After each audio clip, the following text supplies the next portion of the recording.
কড়াইতে পরিমাণ মতো সর্ষের তেল দিয়ে প্রথমে আমি আলুটা ভেজে তুলে রাখবো। দুটো আলু আমি ডুমো করে কেটে নিয়েছি। এবার সর্ষের তেলে আমি দিয়ে দিলাম।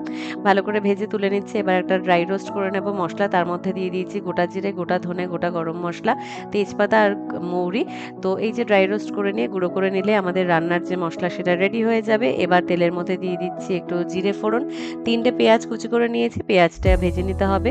তো পেঁয়াজটা লালচে করে ভেজে নিয়ে এর মধ্যে দিয়ে দেবো রসুন। 8 থেকে 10 কোয়া রসুন আমি দিয়ে দিলাম। এবার ভালো করে কষিয়ে নিয়ে আমি দিয়ে দিচ্ছি আদা বাটা আর দিয়ে দিচ্ছি পরিমাণ মতো নুন। এবার ধুয়ে রাখা গিলে মেটে আমি দিয়ে দেবো। 400 গ্রাম আমি ব্যবহার করেছি আজকে গিলে মেটে। তো এবার ভালো করে কষিয়ে নিতে হবে মশলার সাথে। দিয়ে দিচ্ছি পরিমাণ মতো নুন, পরিমাণ মতো হলুদ।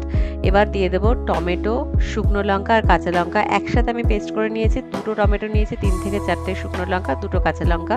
এবার দিয়ে এই যে মশলাটা আমি তৈরি করেছিলাম সেই মশলাটা 2 চামচ দিয়ে দিচ্ছি ভেজে রাখা আলুটা। সব কিছু একসাথে দিয়ে ভালো করে কষিয়ে নিতে হবে। এবার আমি ঢাকা দিয়ে দিলাম। যে জলটা বেরোবে সেই জলেই কিন্তু এই মাংসটা সিদ্ধ হয়ে যাবে।